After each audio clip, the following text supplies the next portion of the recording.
Bismillahirrahmanirrahim. Assalamualaikum warahmatullahi wabarakatuh. Waalaikumsalam warahmatullahi Waalaikumsalam warahmatullahi. Dan selamat malam Bapak Ibu guru yang hebat-hebat semua. Salam Selamat kenal. malam. Malam Ibu. Selamat malam, Bu.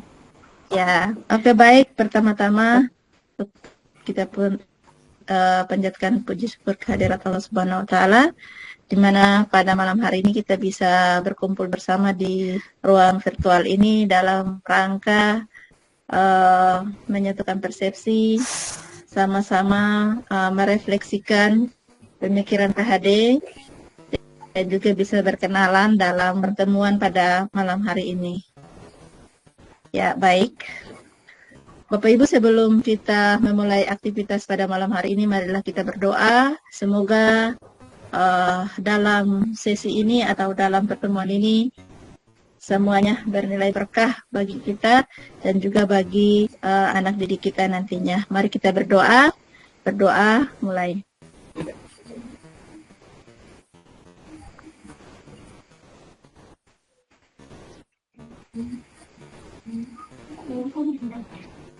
Berdoa selesai. Oke, baik, terima kasih. Bapak Ibu, sebelum kita masuk pada sesi-sesi selanjutnya, marilah kita berkenalan Bapak Ibu. Kata pepatah tak kenal maka tak sayang.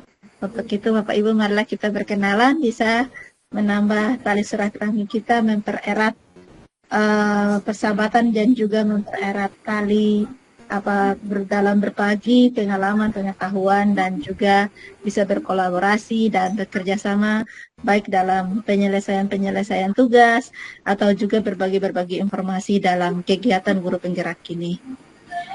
Baiklah Bapak Ibu, mungkin yang perkenalan pertama dari saya ya, baru nanti diikuti oleh Bapak Ibu yang lain dan CGP ataupun Bapak Ibu PP.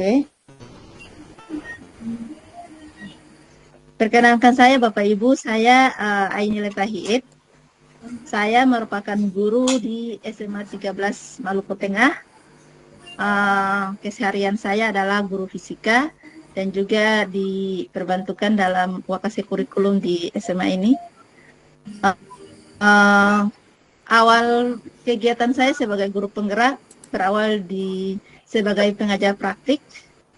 Setelah sebagai pengajar praktik, maka untuk memenuhi target sebagai guru penggerak, kita harus masuk ke fasilitator pada saat itu, yaitu fasilitator angkatan 13 waktu saya lolos, dan PP-nya angkatan 4. Kemudian pada saat sebagai fasilitator, kita masuk pada CGP rekognisi. Ya. Karena kalau sebagai PP itu belum terhitung sebagai guru penggerak. Kalau sudah masuk fasilitator diikutkan rekognisi, maka kita dapatkan juga sertifikat guru penggerak. Ya, jadi terakhir saya lolos pada fasilitator angkatan 13 dan ditugaskan untuk memfasilitasi Bapak Ibu CGP di Sulawesi Selatan, yaitu pada angkatan 8. Ditugaskan kembali pada angkatan 11, saya bertemu dengan Bapak Ibu semua yang hebat-hebat dan luar biasa. Mungkin itu Bapak Ibu yang bisa saya perkenalkan dalam diri saya. Di sesi-sesi selanjutnya pasti kita bisa saling bertukar informasi dan saling bertanya antara satu dengan yang lain. Oke, selanjutnya saya persilakan Bapak Ibu yang lain. Siapa yang raise hand duluan untuk mau? Oke, Ibu Marlen, silakan Bu Marlen. Ya, selamat malam Ibu Aini, Bapak Ibu semua, Bapak Ibu guru pengajar praktik, Bapak Ibu calon guru penggerak. Perkenalkan, nama saya Marlen Tanamal. Saya dari SMA Negeri 22 Seram bagian Barat, dan aktivitas sehari-hari saya mampu mata pelajaran kimia dan prakarya. Demikian Ibu. Yang berikutnya Ibu siapa ya tadi? Ibu Eli. Bu Eli, silakan Bu Eli. Hebat Bapak Ibu pengajar praktis, Ibu Fasil. Terima kasih atas kesempatan yang diberikan kepada saya Perkenalkan, nama saya Weli Eslukai. Saya mengajar di SMP Negeri 1 Kairatu. Saya Silakan Bu Safwa. Assalamualaikum warahmatullahi wabarakatuh. Selamat malam Bapak Ibu. Waalaikumsalam. Saya perkenalkan, nama saya Sapuapati SPD, Sekolah SD Negeri Latu, Kecamatan Amalatu, dan tugas keseharian saya menjadi guru kelas. Demikian Ibu dan teman-teman semua. Assalamualaikum warahmatullahi wabarakatuh. Oke, selanjutnya Pak Rikard, silakan Pak Rikard. Oke, Bapak selamat malam dan juga Malam. pengajar praktik dan teman-teman CGP. Perkenalkan, nama saya Richard Suarubun. Saya mengampu mata pelajaran kimia dan di kurikulum Merdeka ini saya mengampu mata pelajaran IPAS. Saya juga bertugas sebagai koordinator penilaian kinerja guru di BMM di periode 1 ini. Asal sekolah SMK Negeri 11 Seram bagian Barat. Ya, mungkin itu saja Ibu dan Pak, terima kasih. Iya, Assalamualaikum warahmatullahi wabarakatuh. Salam. Selamat malam Ibu Fasil, Bapak Ibu PP dan teman-teman CGP Angkatan 11. Perkenalkan, nama saya Christian Lumaisan. Saya bertugas di SMA Negeri 4 Seram bagian Barat. Kemudian saya mengampu mata pelajaran sejarah dan diberikan tugas tambahan oleh pemerintah Provinsi Maluku sebagai Kepala SMA Negeri 4 Seram bagian Barat. Saya PP-nya itu Bapak Martin Denuva. Terima kasih Ibu. Oh, Pak Kepses, terima kasih Pak Kepsek. Ya, sama-sama Ibu. Ya, Pak Christian, PP-nya Pak Martin ya. Iya Ibu. Oke, selanjutnya Ibu Linda. Silakan Bu Siarni.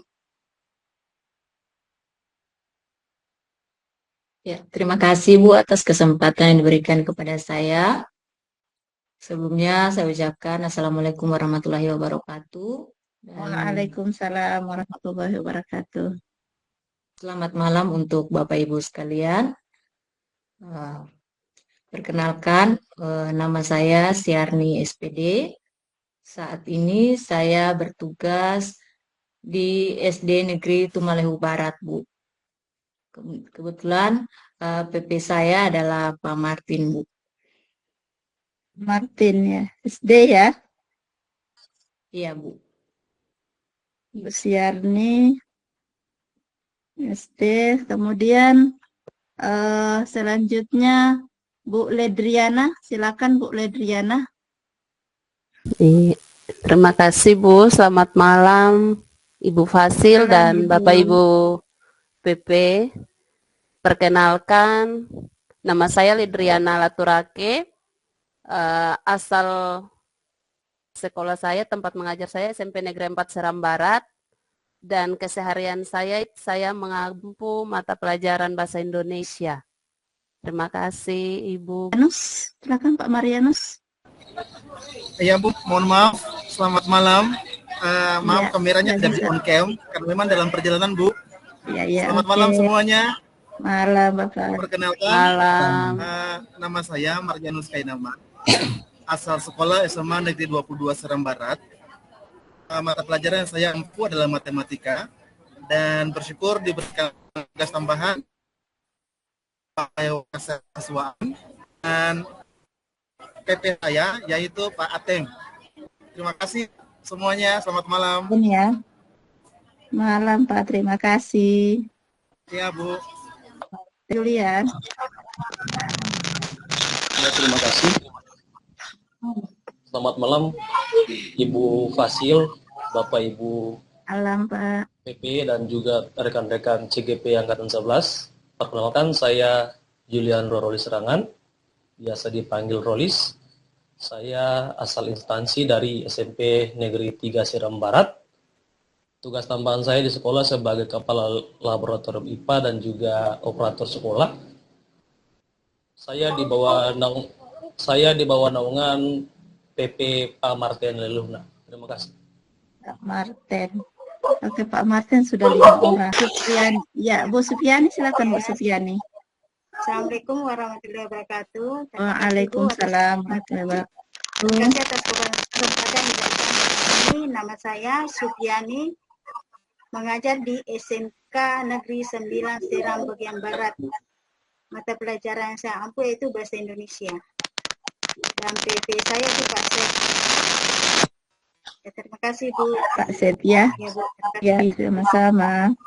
Bu Supiani dari SMK ya. Bu. Oke, selanjutnya Pak Jabal, silakan Pak Jabal. Ya, Assalamualaikum warahmatullahi wabarakatuh. Selamat malam semuanya. Nama saya Jabal Samalo, asal sekolah SMA Negeri 11 Seram bagian Barat. Mata pelajaran yang saya ampu, mata pelajaran biologi. Tugas tambahan sebagai kepala lab IPA. PP saya Ibu Elda Laturake. Terima kasih. Iya, terima kasih Pak Jabal. Selanjutnya Saya, apa lagi ya? Ya. Saya Bu Sumarni ya. Ya, Bu Sumarni terima ya. kasih kesempatannya yang diberikan. Assalamualaikum warahmatullahi wabarakatuh. Selamat malam Bapak Ibu. Waalaikumsalam warahmatullahi wabarakatuh. Perkenalkan, nama saya Sumarni Lahibu. Unit kerja saya sebagai guru SD pada sekolah SD Impres 1 Sua. Sebagai guru kelas di bawah naungan PP-nya yaitu Pak Z. Bu Malinda. Terima kasih Bu atas kesempatan yang diberikan kepada saya. Selamat malam. Perkenalkan, nama saya Malinda Mananue. Saya bertugas di SMK Negeri 2 Seram bagian Barat, mengampu mata pelajaran dasar-dasar agribisnis tanaman. Saya punya PP itu Ibu Vivi Laturake. Terima kasih. Bu Vivi, sama-sama Ibu.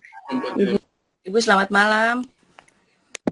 Malam Ibu. Oh, sudah bisa. Silakan Bu Linda. Ibu baru bisa masuk, mungkin laptop lagi. Mau banyak Ibu. Iya. Ya Ibu, selamat malam Ibu Fasih, Bapak Ibu PP bersama Bapak Ibu CGP hebat. Ya langsung saja Ibu, perkenalkan saya Indonesia. Cuman biar lebih akrabnya Ibu dikenal dengan Ibu Ona Ibu. Oh Ibu Ona, iya. Itu Ibu. Jadi Ibu saya asal sekolahnya SMA Negeri 22 Seram bagian Barat. Mata pelajaran yang saya ampu Ibu ekonomi dan masih ada kepercayaan juga ambil mata pelajaran prakarya Ibu. Di sini PP yang saya dapat yaitu Pak CIP Ibu. Terima kasih. Iya, Bu Linda atau Bu Ona. Iya. Ya, dari SMA 22. Berarti SMA 22 ini ada sekitar 2 orang ya tadi? 3 orang Ibu. Oh, 3 orang. Iya, SMA 22. Oke, Bapak Ibu, sudah perkenalan ini semuanya Bapak Ibu CGP. Sekarang Bapak Ibu PP. Silakan Bapak Ibu PP. Pak Z, boleh? Terima kasih Ibu, mohon izin Ibu. Oke, selamat malam Ibu Fasil dan Bapak Ibu hebat CGP Angkatan 11. Mohon izin perkenalkan, nama saya Seth Andanovisiite.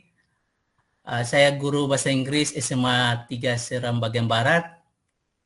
Saya juga sekretaris bahasa Inggris Kabupaten SMA Kabupaten Seram bagian Barat. Kemudian saya ketua koordinator guru penggerak Kabupaten Seram bagian Barat. Terima kasih Bu untuk kesempatannya. Wah, luar biasa Pak. Ya. Oke, terima kasih Pak Z. Terima kasih Bu, tanggung jawabnya sama-sama. luar biasa. Silakan Bu. Iya, selamat malam Bapak Ibu, calon guru penggerak hebat sekalian. Salam dan bahagia Bapak Ibu, perkenalkan nama saya Vidora Helda Laturake. Saya mengajar di SMA Negeri 3 Seram bagian Barat, sama seperti Paset, dan saya mengampu mata pelajaran bahasa Jerman, Ibu. Demikian, terima kasih, Ibu. Ya, terima kasih Bu Vivi. Ada satu lagi yang belum ya? Pak Martin, Ibu.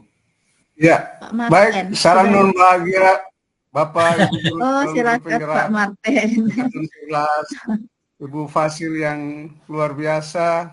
Salam jumpa di awal perdana malam ini, Ibu. Saya Martin Jelenufna, saya guru penggerak angkatan ke-7 dan diberikan kepercayaan sebagai pengajar praktik angkatan 11 ini. Saya asal dari SMK Negeri 4 Seram bagian Barat. Saya kebetulan diberikan tugas tambahan juga sebagai Wakil Kepala Sekolah bidang kesiswaan. Mata pelajaran saya matematika, Ibu. Sekian dari saya, terima kasih Ibu Fasil. Oke, terima kasih dari perkenalan Pak Seth. Maka dalam sesi perkenalan kita semua sudah saling mengenal Bapak Ibu. Nanti dengan perkenalan yang ada, maka kita bisa saling kolaborasi, saling kerjasama dalam hal berbagi, berefleksi, dan juga berbagi tugas dan sebagainya Bapak Ibu.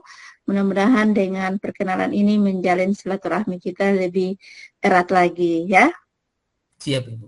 Baik Bapak Ibu, mungkin kita langsung nanti di sesi diskusi nanti sebentar. Kalau untuk teknis nanti masalah LMS kita bahas bersama, ada hal-hal yang perlu saya sampaikan. Itu nanti setelah kita perekaman habis sesi diskusi, saya stop rekamannya baru kita bicarakan lanjut ya. Jadi kita tetap masih jalin komunikasi yang bertalian atau berkaitan dengan modul ini yang tugas kita adalah bagaimana kita merefleksi pemikiran KHD ya. Oke, baik, izin share ya Bapak Ibu. Bapak Ibu, kita langsung saja kita berada pada modul 1.1 yaitu pada eksplorasi konsep forum diskusi yaitu refleksi kritis tentang pemikiran KHD. Tadi sudah saya panjang lebar untuk perkenalan tadi Bapak Ibu, dan untuk profil saya sudah tidak perlu saya jelaskan lagi karena tadi sudah lewat perkenalan.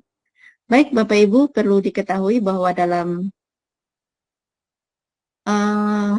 pertemuan pada malam hari ini kita berada pada paket modul 1 yaitu refleksi filosofi pendidikan Indonesia Ki Hajar Dewantara. Sesi pembelajaran kita pada malam hari itu yaitu forum diskusi refleksi kritis tentang pemikiran KHD di ruang diskusi virtual ini, dan JP yang akan kita lalui yaitu 2 JP, di mana 1 JP 45 menit. Jadi kita berada pada 90 menit, 1 jam setengah ya Bapak Ibu. Nah, untuk diketahui bahwa kompetensi lulusan yang dituju adalah Bapak Ibu guru penggerak mampu memahami peran dan alasan menjadi pemimpin pembelajaran. Kemudian yang kedua, guru penggerak melalui refleksi diri yang terdokumentasi mampu secara reguler mengidentifikasi kebutuhan peningkatan kompetensi dan kematangan diri demi mendukung pembelajaran murid. Capaian umum modul yaitu Bapak Ibu mampu memahami pemikiran filosofi pendidikan KHD dan melakukan refleksi kritis atas korelasi pemikiran-pemikiran tersebut dengan konteks pendidikan lokal dan nasional pada saat ini. Yang kedua, Bapak Ibu mampu mengambil pembelajaran dari pemikiran filosofis KHD untuk diterapkan sebagai pemimpin pembelajaran yang mengupayakan terwujudnya sekolah sebagai pusat pengembangan karakter. Nah, capaian khusus modulnya adalah secara khusus modul ini diharapkan dapat membantu Bapak Ibu untuk memiliki yang pertama pengetahuan tentang dasar-dasar pendidikan KHD. Yang kedua, Bapak Ibu mampu mengelola keterampilan pembelajaran yang berpihak pada murid pada konteks lokal kelas dan sekolah. Dan yang ketiga, sikap reflektif kritis dalam menerapkan pembelajaran yang merefleksikan dasar-dasar pendidikan KHD dalam menuntun murid mencapai kekuatan kodrat. Nah, Bapak Ibu, agenda kita pada malam hari ini, kita berada pada sesi pembukaan yang sudah kita lewati. Yang kedua, review refleksi kritis KHD berada pada 30 menit. Dialog atau diskusi tanya jawabnya itu 20 menit dan refleksi umpan balik 10 menit serta penutupnya nanti 5 menit ya. Nah, Bapak Ibu bisa kita lihat bersama untuk semua kesepakatan belajar ya. Kita harus berada pada kesepakatan belajar. Tolong Bapak Ibu perhatikan kesepakatan belajarnya, dibaca baik-baik. Jika ada yang setuju, silakan ajukan jempol atau bertepuk tangan. Sedangkan jika tidak ada yang ingin ditambahkan, silakan raise hand untuk kita bisa menambah item yang ingin ditambahkan. Boleh Bapak Ibu bacakan dan saya persilahkan jika yang sudah setuju bisa raise hand ya. Berarti tandanya kita setuju. Dengan jempolan yang ada, saya ulangi lagi kesepakatan belajarnya. Yang pertama, semua peserta memiliki kesempatan untuk berpendapat. Yang kedua, berpikir terbuka dan saling menghormati. Yang ketiga, jika ada satu orang berbicara, maka yang lain mendengarkan. Yang keempat, berpendapat setelah dipersilakan. Yang kelima, berpartisipasi penuh. Dan yang keenam, mengikuti kegiatan dengan perasaan gembira. Oke, baik Bapak Ibu. Tanda untuk kita setuju adalah tepuk tangan bersama Bapak Ibu. Silakan kita bertepuk tangan bersama. Iya, menandakan bahwa kita setuju dengan kesepakatan ini ya Bapak Ibu. Pembelajaran orang dewasa, jadi saling menghargai itu adalah satu hal yang sangat utama Bapak Ibu. Oke, Bapak Ibu, saya lanjutkan untuk slide berikutnya. Tujuan pembelajaran khusus adalah Bapak Ibu mampu memberikan perspektif reflektif kritis tentang pemikiran filosofi pendidikan KHD dalam forum diskusi ini. Yang kedua, peserta saling membuka diri. Bapak Ibu bisa membuka diri terhadap perbedaan dalam berpendapat, bertanya dan berbagi praktik baik untuk lebih kritis dan reflektif dalam memaknai dan menghayati filosofi pemikiran KHD. Ya, itu tujuan khususnya Bapak Ibu. Dan kita sudah berada pada refleksi kritis. Kita bisa nanti berada pada refleksi kritis, dialog bersama nanti, kemudian refleksi dan umpan balik Bapak Ibu. Dan yang terakhir adalah penutup, yang untuk berada pada sesi refleksi, saya ingin tunjukkan min map-nya dalam proses pembelajaran yang sudah Bapak Ibu lakukan mulai dari diri dan eksplorasi konsep. Nah, ini peta konsep modul 1.1 refleksi filosofi pendidikan nasional Ki Hajar Dewantara. Nah, di sini ada interpretasi pemikiran KHD, Bapak Ibu juga sudah baca, ya, Bapak Ibu juga sudah mendengar video-video pembelajaran yang juga diberikan, video-video refleksi ya, yang diberikan. Ada 2 video atau tidak salah itu. Kemudian ada pertanyaan-pertanyaan pemantik, pertanyaan-pertanyaan reflektif yang akan membuat Bapak Ibu menjawab refleksi diri apa yang dialami, apa yang bisa dikaitkan proses pembelajaran atau keseharian Bapak Ibu dengan pemikiran-pemikiran KHD yang sudah Bapak Ibu baca dan Bapak Ibu tonton pada video tersebut. Ada juga tujuan pembelajarannya, ada potret pendidikan Indonesia sejak zaman kolonial sampai masa kini, nanti Bapak Ibu akan membuat faktor pembanding ya. Kemudian ada kodrat alam, kodrat zaman, ya. Ada sifat dan bentuk lingkungan di mana anak berada, itu kita bisa melihat pendidikan masa kini dan masa lampau, ya. Kemudian ada potret pendidikan, ada kerangka pemikiran KHD yang ada dasar-dasar pendidikan dan juga metode Montessori, problem dan taman anak. Ya, di situ juga ada dasar pendidikan yang menuntun. Nah, KHD mengibaratkan peran pendidik seperti seorang petani. Sudah jelas ya, ada yang diibaratkan bibit yang ditanam kalau pada media yang baik, maka tentunya akan bisa mendapatkan hasil yang baik jika diikuti dengan perawatan yang baik. Ini diperumpamakan seperti itu. Nah, Nanti kita juga akan mengartikan makna itu ke dalam mendidik dan menuntun anak itu seperti apa. Ya, Bapak Ibu sudah banyak berselancar di mulai dari diri dan juga pada eksplorasi konsep. Nah, pendidikan adalah pamong, juga sudah diberikan Ki Hajar Dewantara, yaitu pandangan tentang pendidikan dan pandangan tentang pengajaran.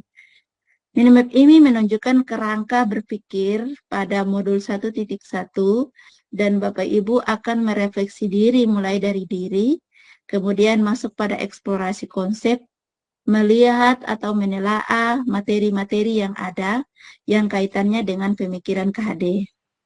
Nah, untuk itu Bapak Ibu, saya masuk pada refleksi di sini. Bapak Ibu akan menyampaikan atau memberikan perspektif reflektif kritis tentang pemikiran filosofi pendidikan KHD. Nah, untuk mau menyampaikan atau refleksi diri ya, kritis yang ada, saya mengajukan beberapa pertanyaan pemantik yang nantinya boleh Bapak Ibu akan menjawab sesuai dengan pertanyaan yang ada, bisa mau menjawab semuanya, atau mungkin saya ingin menjawab misalnya pada poin kedua, bagaimana kata menuntun saya maknai dalam konteks sosial budaya di daerah saya. Nah, boleh Bapak Ibu memilih poin-poin yang ada atau mau menjawab 1 dan 2 atau menjawab keempatnya saja, atau mau menjawab semuanya juga diperbolehkan. Ya, Bapak Ibu, silakan dibaca pertanyaan pemantiknya atau mungkin saya baca ya. Yang pertama, apa makna kata menuntun dalam proses pendidikan anak bagi saya? Bagi Bapak Ibu ya. Bagaimana kata menuntun saya maknai dalam konteks sosial budaya di daerah saya?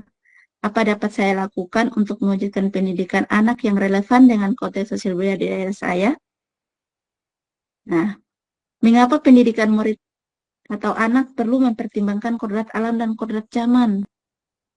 Ya, kemudian yang keempat, apa relevansi pemikiran KHD pendidikan yang berhamba pada anak dengan peran sebagai pendidik? Bisa diamati baik-baik pertanyaannya, dan silakan Bapak Ibu resen untuk menanggapi pertanyaan pemantik yang ada. Sekaligus nanti saya siapkan Padlet bagi yang mungkin tidak sempat untuk memberi jawabannya, boleh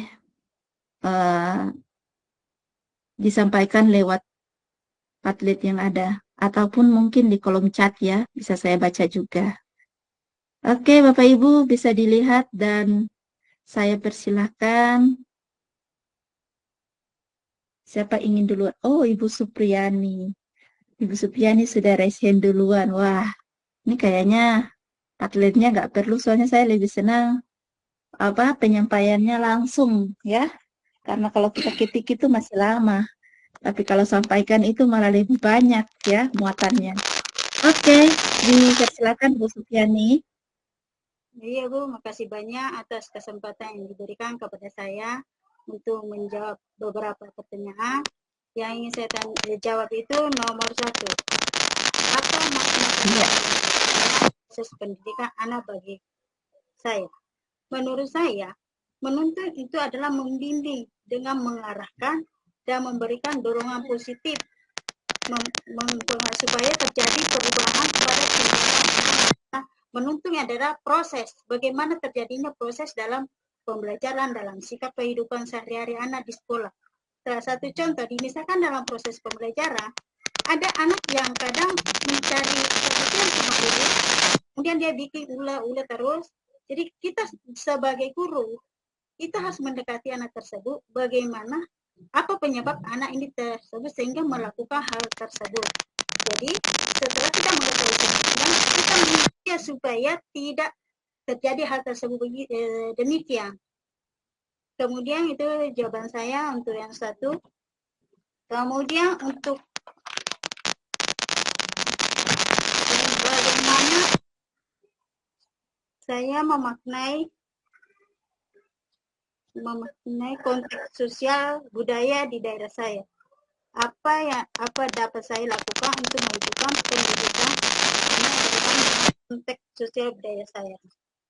Yaitu yang saya lakukan dalam proses pembelajaran itu mengajarkan anak-anak dulu untuk menghargai dan memahami keberagaman budaya. Jadi kita saling menghargai dalam mengarahkan anak-anak melakukan kegiatan-kegiatan, misalnya kegiatan tari atau melakukan kunjungan ke tempat-tempat bersejarah supaya anak tersebut bagaimana sosial budaya daerah sendiri. Mau maaf kalau masih kurang, mohon tambahnya. Assalamualaikum warahmatullahi wabarakatuh. Waalaikumsalam warahmatullahi wabarakatuh. Oke, luar biasa pandangan dari Bu Supiani. Tadi menuntun lebih dikonkretkan dalam kasus ya. Dalam kasus bagaimana anak itu membuat masalah, itu pasti ada sesuatu.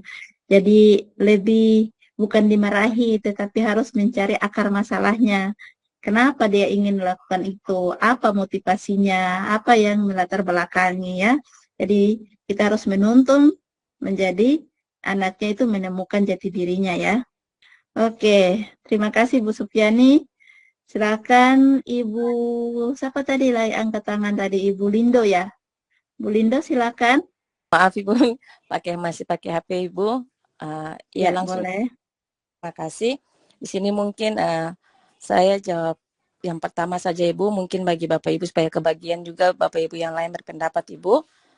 Mungkin yang pertama Ibu, di sini pribadi ya Ibu, untuk bagi saya sendiri kata menuntun ini sesuatu yang mau dibilang gampang-gampang susah Ibu untuk dibuat. Apalagi saya secara pribadi mengajar SMA Ibu. Saya punya prinsip guru adalah orang tua kedua bagi anak, tetapi ini menjadi satu tanggung jawab juga Ibu, bagaimana kita bisa mengarahkan dan membimbing anak Ibu untuk sampai ke tujuan dengan lembut dengan penuh perhatian. Kata lembut dengan penuh perhatian Ibu perlu digarisbawahi Ibu, apalagi Ibu kami orang Ambon ini tengah kasar Ibu. Kadang emosi jadi kata menuntun itu kadang pasti menuntun Ibu, tetapi pasti dengan tanpa sadar emosi muncul, kadang-kadang dengan kekerasan, tetapi dengan belajarnya Ki Hajar Dewantara ini seharusnya kata lemah lembut dan penuh perhatian itu harus ada. Jadi mungkin pribadi saya Ibu, kata menuntun Ibu bagaimana menguji guru punya kesabaran Ibu. Bagaimana menguji guru punya kesabaran dan mengantarkan anak-anak sampai pada tujuannya Ibu. Mungkin itu Ibu saja secara pribadi dari saya, terima kasih. Oke, luar biasa Ibu. Jadi dimaknai dalam konteks diri bahwa memang betul ya Bu Lindo, bahwa kita orang Maluku ini sebenarnya baik, tapi dari bahasanya itu yang menandakan kalau orang baru mungkin dikata kita kasar, padahal tidak. Kita sebenarnya mendidik dengan hati, cuma karena dialek ataupun budayanya itu yang membuat kelihatan bahwa kita tidak lemah lembut, tapi sebenarnya tidak, kita lemah lembut ya Bu Lindo ya. Jadi dengan adanya pembelajaran ini luar biasa motivasi Ibu, bagaimana kita menuntun anak dalam konteks ya bahasa ataupun perilaku yang menuntut dengan lemah lembut tanpa harus dengan kekerasan. Oke, luar biasa Bu Lindo. Ada lagi Pak Christian. Pak Christian silakan. Menjelaskan terkait dengan pertanyaan nomor 1, yaitu apa makna kata menuntun dalam proses pendidikan anak bagi saya. Jadi menurut saya menuntun itu mengarahkan, tetapi bukan saja mengarahkan, tetapi juga mendampingi siswa dalam melaksanakan berbagai aktivitas. Di mana dalam diri saya ini juga saya sebagai pemberi contoh, artinya bahwa sebagai role model untuk siswa, supaya siswa itu dia bisa dapat mengikuti apa yang saya lakukan. Artinya bahwa saya melakukan sesuatu yang baik kepada siswa. Kemudian berikutnya terkait dengan pengembangan kemandirian. Jadi pada prinsipnya juga saya memberikan kesempatan kepada anak untuk belajar dan membuat keputusan sendiri sehingga mereka dapat tumbuh menjadi individu yang mandiri. Dan kemudian yang berikutnya juga dukungan emosional kepada anak. Jadi saya memastikan bahwa mereka merasa aman dan dicintai selama dalam proses pembelajaran. Mungkin itu yang menjadi pemahaman saya tentang konsep menuntun di saat ini. Terima kasih Bu Fasil. Terima kasih Pak Christian. Selanjutnya saya minta Bu Weli untuk bisa menjawab nomor 3. Mengapa pendidikan? Soalnya dari tadi masih menuntun terus ya. Mungkin masuk ke mengapa pendidikan murid atau anak perlu mempertimbangkan kodrat alam dan kodrat zaman. Ya, silakan Bu Weli. Terima kasih atas kesempatan yang diberikan. Bapak Ibu sekalian, dari tadi saya sudah mendengar pendapat dari beberapa Tuhan terkait dengan kata menuntut. Pada prinsipnya, kita semua sama dalam memahami arti dan makna dari kata menuntut. Terkait dengan jawaban nomor 3, mengapa pendidikan atau murid perlu mempertimbangkan kodrat alam dan kodrat zaman. Ibu yang seperti tadi Ibu Ona sudah sampaikan bahwa itu orang Maluku terkait kalau hati sangat baik, tapi kalau tindakan mungkin orang masih menilai itu tidak baik. Pendidikan sekarang di daerah Maluku terkhusus untuk saya aja Bapak Ibu. Itu kita mempertimbangkan kodrat alam dan kodrat zaman.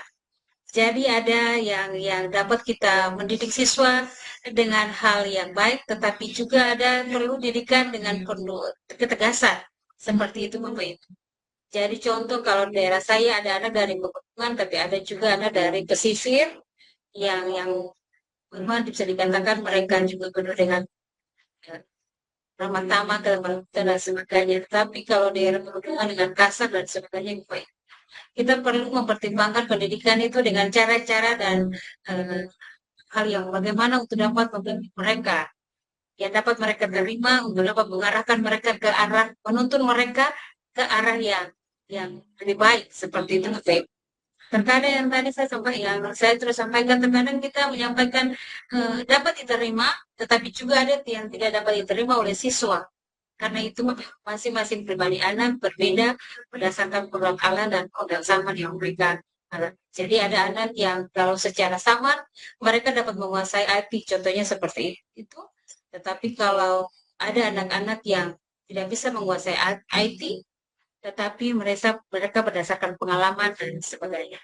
Mungkin Ibu, menurut pendapat saya, terima kasih, mohon maaf kalau tidak berkenan.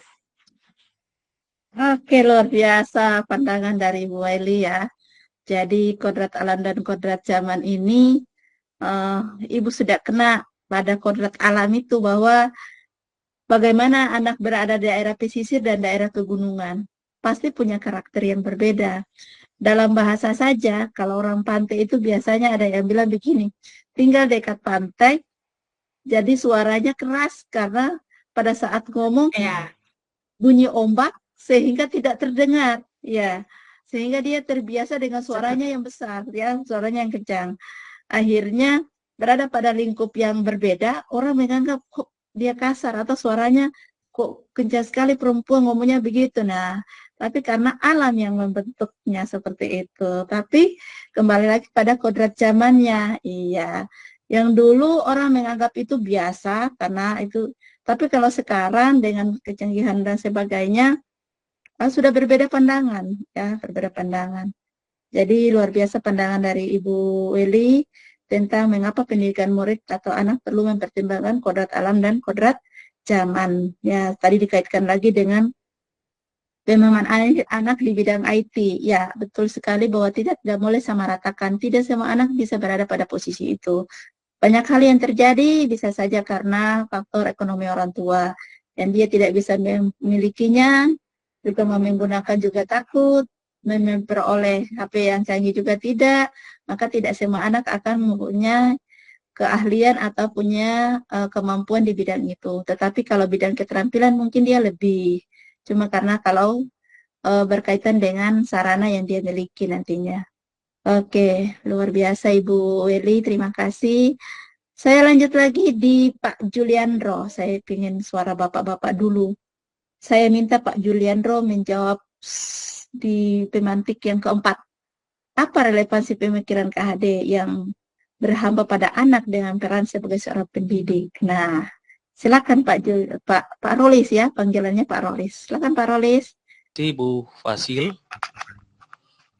Oke, silakan. Saya akan menjawab pertanyaan keempat terkait dengan apa relevansi pemikiran KHD, pendidikan yang berhamba pada anak dengan peran saya sebagai pendidik. Dengan relevansi pemikiran KHD bahwa pendidikan laksana petani yang menanam tanamannya dan harus tetap menjaga, merawat sehingga tanaman itu dia harus bertumbuh dengan baik. Begitupun kita sebagai pendidik yang berhamba pada anak. Karena apa? Dengan cara menghamba, kita tidak ikut dengan kita punya mau, tapi kita mengikuti apa yang anak mau. Karena kita menjadi hamba buat anak-anak atau peserta didik kita. Sehingga apa yang menjadi kebutuhan mereka, apa yang menjadi relevansi mereka di zaman mereka, kita harus bisa mengikuti.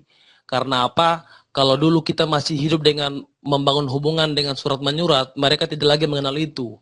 Mereka sudah mengenal yang namanya WA, Facebook, dan media sosial lainnya. Sehingga itulah zaman mereka, dan kita juga harus mau mengikuti dan menghamba kepada kehidupan zaman mereka, tetapi juga dalam proses mendidik mereka, kita juga harus bisa menjadi guru yang mau menghamba kepada anak-anak atau peserta didik kita. Terima kasih. Wow, luar biasa ya. Bagaimana konteks relevansi pemikiran KHD yang berhamba pada anak ya. Jadi intinya bahwa bagaimana kita guru menyesuaikan diri dengan kebutuhan anak. Ya, apa kebutuhan, kemudian minat dan bakatnya. Jadi menghamba bukan berarti merendah ya, kata rendah diri dalam sebagainya. Tetapi di sini menghamba berarti bagaimana kita mengikuti perkembangan dan kemauan anak sehingga apa yang dipelajari atau apa yang ingin dipelajari sesuai dengan tujuannya bisa tercapai. Karena kita berdasarkan karakter dan kemauan anak, bukan berdasarkan kemauan guru ya. Luar biasa. Oke, saya minta lagi dari Ibu siapa lagi yang masih angkat tangan? Bu Marlen. Bu Marlen, silakan Bu Marlen. Bu Marlen dipilih aja karena sudah ada berbagai saya sudah dapatkan beberapa pertanyaan pemantik 1 2 3 4. Ya, saya persilakan. Ya Ibu, terima kasih Bu Aini buat kesempatannya di saat ini. Ibu, sebelumnya mungkin saya sudah membuka-buka modul dan melihat-lihat pertanyaan pemantik yang Ibu sampaikan di saat ini, dan ada beberapa catatan-catatan yang sudah saya buat sebelumnya untuk disampaikan, kiranya bisa bisa disimak oleh teman-teman semua. Dari Ibu Aini juga demikian, dan bisa ditanggapi. Bapak Ibu, mungkin untuk pertanyaan pemantik yang kedua, saya pilih untuk untuk menyampaikan argumen saya di malam ini, itu terkait dengan bagaimana kata menuntun itu saya maknai dalam konteks sosial budaya di daerah saya. Apa dapat saya lakukan untuk mewujudkan pendidikan anak yang relevan dengan konteks sosial budaya di daerah saya? Di sini kata menuntun dalam pendidikan anak di daerah saya ini memiliki makna yang unik dan mendalam, dipengaruhi oleh konteks sosial budaya. Salah satunya ya kearifan lokal dan nilai-nilai budaya. Menuntun anak ini berarti menanamkan nilai-nilai budaya dan kearifan lokal sesuai dengan sesuai dengan pandangan dari filosofi dari Bapak Ki Hajar Dewantara, di mana kearifan lokal yang diwariskan itu diharapkan bisa berkelanjutan atau turun temurun. Nah, hal-hal ini bisa, salah satu contoh yang bisa saya ambil untuk saya angkat sebagai argumen saya di malam ini itu contohnya misalkan kita melakukan pembiasaan budaya bertutur, cerita, dan legenda daerah, di mana cerita rakyat dan legenda daerah ini dapat menjadi sumber pembelajaran yang kaya tentang nilai-nilai moral, sejarah, dan budaya. Contohnya yang biasa mungkin kita tampilkan seperti cerita Nenek Luhu, Tiga Batang Air, Putri Halunwele.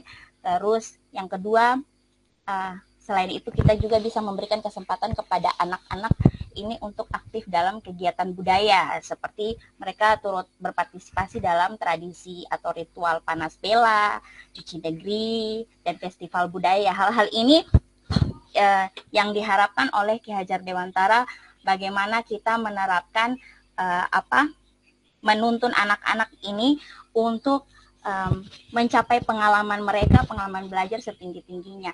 Seperti itu, Ibu. Mungkin dan yang terakhir itu bagaimana kita bisa menghormati keberagaman, mengajarkan anak untuk menghormati keberagaman, di mana di daerah yang satu dengan daerah yang lain mungkin punya, kita sendiri tahu bahwa di Maluku ini punya banyak sekali ritual-ritual adat kebudayaan yang bisa saja menjadi kekayaan atau kearifan lokal yang nanti bisa diwariskan untuk anak-anak ini pelajari, pegang untuk seperti yang Ki Hajar Dewantara sudah sampaikan kepada kita bahwa tidak selamanya kita harus mengadopsi hal-hal yang baru dari luar, tapi dari dalam yang kita punya sendiri kita harus maksimalkan. Seperti itu, Ibu. Terima kasih, demikian. Oke, luar biasa Ibu Marlen, luar biasa pemikirannya. Jadi betul sekali, tadi sudah disampaikan budaya-budaya yang seharusnya kita pupuk ya, kita pupuk dan kita harus tanamkan kepada anak. Budaya-budaya itu memiliki makna yang sangat luar biasa yang ditanamkan oleh leluhur kita, karena masing-masing memiliki filosofi-filosofi tersendiri. Ya, contohnya tadi sudah banyak diberikan, ada juga di daerah kita kan ada kata masohi, musyawarah ya, masohi gotong royong ya. Gotong royong. Nah, iya. Kemarin saya dapat juga di Sulawesi sana, gotong royong itu mereka punya bahasanya tersendiri, tapi maknanya gotong royong. Misalnya membangun rumah, lalu ada yang bawa hantaran, begitu ya.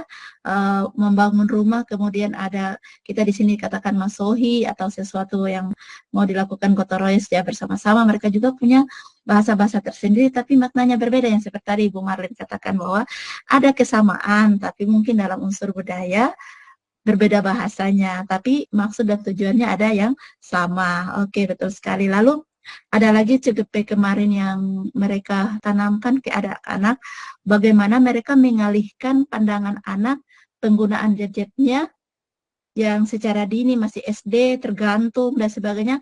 Akhirnya mereka menciptakan kebiasaan atau budaya positif. Di awal pembelajaran sebelum memulai, mereka melakukan permainan-permainan zaman dulu yang hampir hilang ya, hampir hilang. Lalu mereka membuat permainan-permainan itu 15 menit sebelum pembelajaran mulai, mereka bermain bersama anak. Ya, seperti ada permainan-permainan yang saling menumpuk kemudian ada banyak sekali jenis-jenis permainannya yang anak-anak sampai saat ini mungkin ada yang sudah tidak menggunakannya lagi karena dia teralihkan dengan penggunaan HP dan sebagainya. Nah, itu mereka memunculkan kebiasaan atau budaya. Jadi, budaya positif yang dibangun itu bukan harus membaca 15 menit dan sebagainya, tapi mengalihkan anak SD itu bagaimana dia pulang sekolah, mengajak teman di sekitar lingkungannya untuk bermain. Jadi pada akhirnya HP yang tadinya dia pulang langsung pegang HP berapa jam sampai dia tertidur dan sebagainya, itu bisa sedikit demi sedikit dikurangi seperti itu. Jadi luar biasa Bu Marlen, itu saling keterkaitannya ya, bagaimana kita menuntun memaknai konteks sosial budaya di daerah ya, yang mewujudkan pendidikan anak dengan konteks sosial budaya di daerah Bapak Ibu ya masing-masing. Nah, seperti itu Bapak Ibu. Oke, Marianus, silakan Pak Marianus. Saya ingin Pak Marianus, setelah itu Mbak Bu Siarni, ya. Ya Ibu, untuk kesempatan yang diberikan kepada saya tertarik untuk menjawab pertanyaan tematik dari poin keempat. Apa relevansi pendidikan KHD, pendidikan yang berhamba pada anak, dengan peran saya sebagai pendidik? Kalau kepada anak, kadang-kala menjadi salah satu ukur bagi para pendidik, yaitu kita menghamba kepada anak. Pada anak bukan berarti kita menyetujui mengikuti apa yang kata hati anak. Tapi bagaimana kita mengikuti pola pikir anak dan membimbing mereka untuk kolaborasi dengan perkembangan zaman dan kodrat Allah. Karena kita lihat anak sekarang berpikir yang positif dengan menggunakan media sosial yang baik. Kadang-kala kita sebagai seorang pendidik masih cenderung untuk mengikuti hati sendiri, bukan berfokus pada perkembangan anak dengan bagaimana pikir yang kritis. Mungkin itu Ibu, terima kasih. Silakan. Ya, baik Bu Fasil, terima kasih atas kesempatan yang diberikan kepada saya. Izin Bu, mungkin di sini saya mencoba menjawab pertanyaan pemantik di poin keempat terkait dengan apa relevansi pemikiran KHD tentang pendidikan yang menghamba pada anak dengan peran saya sebagai seorang pendidik. Izin Ibu, mungkin saya sebelum menjawab saya akan sedikit menjelaskan terkait dengan pemikiran KHD bahwa pendidikan dan pendidik itu adalah memandang dengan rasa hormat. Jadi maksudnya di sini kita sebagai seorang pendidik itu memperlakukan anak itu dengan penuh dengan rasa hormat dan kasih sayang gitu. Jadi pembimbingan terhadap anak itu bukan berarti menghamba bahwa kemauan setiap anak itu kita penuhi, tapi bagaimana setiap anak itu kita membimbingnya dengan penuh cinta kasih dan rasa hormat kepada anak-anak tersebut. Ya, dalam artian mungkin pemberlakuan atau pembelajaran yang kita lakukan itu berorientasi kepada siswa itu tersebut. Ya, mungkin itu saja yang bisa saya sampaikan. Terima kasih. Oke, terima kasih Bu Siarti, pandangannya luar biasa. Saya lanjut lagi ke Bu Malinda. Bu Malinda seperti itu Bu Ledriana, dan kita akhiri, kita bisa masuk pada sesi yang berikutnya ya. Terima kasih Ibu atas kesempatan yang diberikan kepada saya. Melalui pertanyaan-pertanyaan pemantik tadi sudah boleh dijawab dan nomor 1, 2, 3, dan 4, tetapi saya di sini lebih tertarik dengan yang nomor 4 Ibu, dan biarpun teman-teman lain sudah menjawab, tetapi saya ingin menjawab juga karena dari tadi saya memang tertarik dengan pertanyaan ini, yaitu apa relevansi pemikiran KHD, pendidikan yang menghamba pada anak dengan peran saya sebagai seorang pendidik. Tadi sudah dijelaskan bahwa pendidikan itu adalah menuntun, jadi menuntun kodrat yang dimiliki oleh anak-anak kita. Dan sebenarnya pendidikan yang menghamba pada anak ini mengingatkan kita sebagai guru supaya segala keputusan atau tindakan yang kita lakukan itu harus disesuaikan dengan kebutuhan, disesuaikan dengan minat, dan disesuaikan dengan kesejahteraan daripada peserta didik kita. Jadi kalau kita mau lihat sekarang ini, kurikulum Merdeka ini sebenarnya di sekolah kita itu kita sudah melakukannya. Kita yang mungkin sudah menggunakan kurikulum Merdeka, yaitu tentang pembagian minat, atau kalau di SMK itu dinamakan konsentrasi keahlian. Jadi kita tidak kita tidak menempatkan anak-anak menurut kemauan kita, atau kita tidak melakukan sesuatu disesuaikan dengan kebutuhan kurikulum, tapi disesuaikan dengan kebutuhan minat dan bakat daripada peserta didik. Jadi kalau misalnya di kita di SMK itu untuk pemilihan konsentrasi itu kita sebagai guru kita siapkan, dan kita harus memberikan kesempatan kepada anak-anak memilih disesuaikan dengan minat dan bakat mereka. Jadi menghamba bukan berarti kita harus tunduk kepada mereka seperti mengikuti apa yang yang merupakan kemauan mereka seperti yang sudah disampaikan oleh teman-teman yang tadi. Tetapi kita harus melihat kesejahteraan mereka ke depan. Jadi kita tetap harus menuntun mereka dengan minat dan bakat yang mereka miliki. Banyak hal yang memang sudah dilakukan, seperti misalnya asesmen-asesmen yang dilakukan, itu kan disesuaikan dengan apa yang sudah mereka miliki. Ketika kita belajar, mengajar, terus kita lihat, oh dia masih kurang di sini, berarti kita harus memberikan kesempatan untuk memperbaiki apa yang masih kurang daripada anak itu. Sehingga ketika anak itu lulus, dia benar-benar memiliki kompetensi. Itu saja Ibu, terima kasih. Oke, luar biasa Bu Belinda, sudah dikaitkan pandangan ini ke pembelajaran kurikulum merdeka yang berkaitan dengan pembelajaran diferensiasi ya. Betul sekali tadi Ibu sudah katakan ya, selain pembagian minat dan bakat, maksudnya pemilihan mata pelajaran sesuai dengan minat dan bakatnya ya. Dan juga kita juga dalam proses pembelajaran kita kenal dengan adanya asesmen awal ya. Asesmen awal itu kan punya tujuan bagaimana kita memetakan kebutuhan siswa akan belajar ya, sampai di mana dasar pemahaman materinya. Jadi kita bukan mulai dari awal lagi.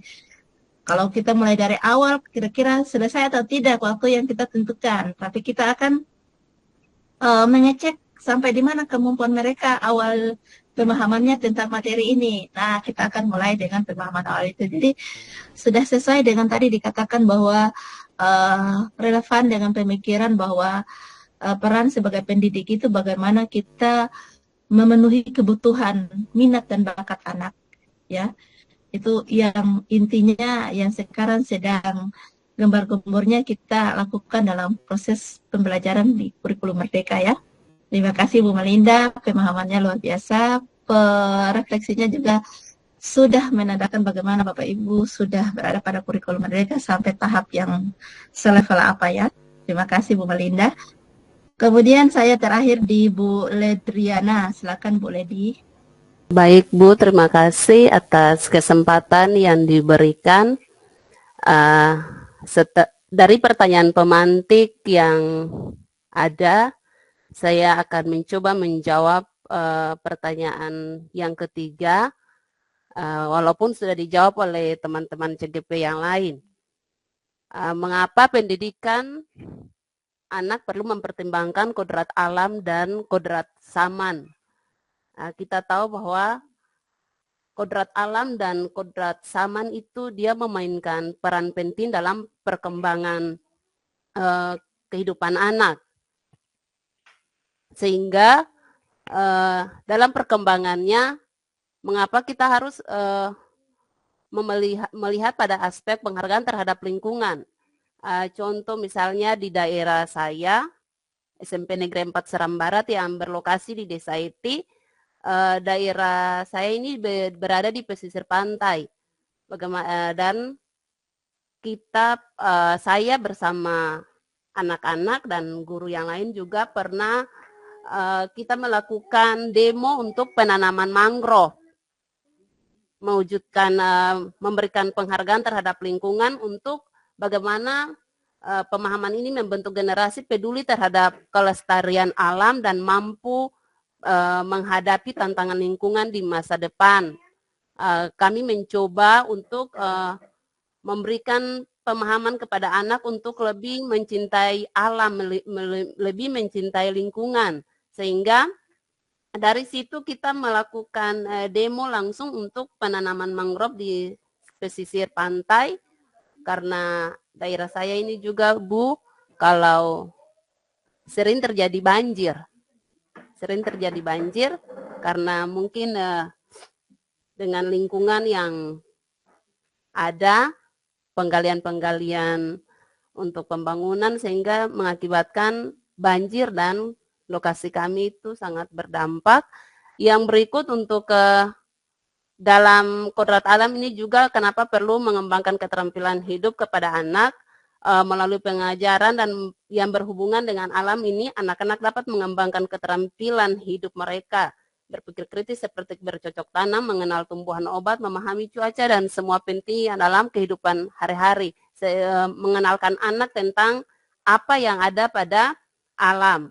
Kemudian bagaimana memperkenalkan anak juga dengan saman di mana mereka tumbuh dan berkembang dengan berbagai perubahan-perubahan yang ada, yang mereka sekarang anak-anak ini ada pada era digital, sehingga mereka harus menguasai keterampilan-keterampilan, sehingga dalam pembelajaran kreativitas, kolaborasi, literasi digital itu kami harus tanamkan bagi mereka sehingga anak itu dapat mampu menghadapi berbagai perubahan yang ada. Dan juga pengembangan pada karakter sesuai dengan saman. Nah, nilai-nilai karakter itu harus kita tanamkan sehingga anak itu dia akan tumbuh sesuai dengan dia akan menunjukkan karakter-karakter baik dalam keseharian dia, baik dalam lingkungan sekolah, keluarga, ataupun dalam masyarakat. Ya, itu mungkin saja dari saya. Terima kasih, Bu. Terima kasih Bu Lediana, bahwa kodrat alam dan kodrat zaman itu menjadi salah satu perhitungan dalam mendidik anak ya. Nah, kalau sekarang, kalau di kurikulum Merdeka kita kenal adanya P5. Nah, P5 itu dituntun untuk bagaimana anak bisa punya karakter ya, memiliki karakter yang akan sesuai dengan apa yang ada pada dirinya, lingkungannya, dan zaman saat ini ya gitu. Misalkan tadi Ibu sudah kasih contoh Ibu di daerah pesisir pantai, saya juga bisa kasih contoh, saya berada pada daerah transmigrasi. P5-nya kita melakukan penanaman sesuai dengan daerah transmigrasi, daerah sembada, daerah pangan, daerah hasil. Nah, di situ bagaimana anak-anak bisa punya P5 itu, dia melakukan penanaman-penanaman, menanam sayur atau tomat dan sebagainya. Kalau kita lihat pada kodrat alamnya, kan tidak mungkin saya menyuruh mereka untuk membuat ikan asin misalnya. Daerahnya tidak pas, ya. Karena dia tidak sesuai di daerah pantai atau mengenal jenis ikan pun tidak tahu.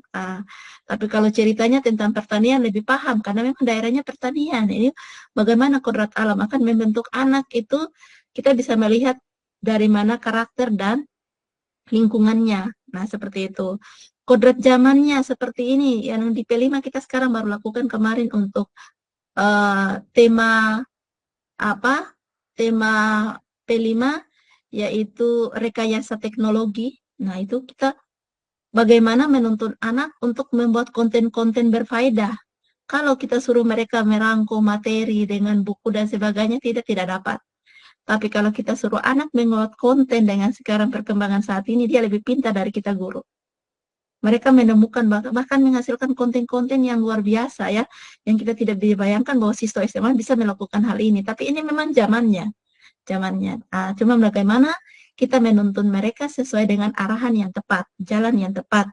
Tidak menggunakan hal-hal itu menjadi dampak-dampak negatif, tapi menggunakan perkembangan-perkembangan ataupun kemajuan-kemajuan teknologi itu menjadi hal-hal yang positif.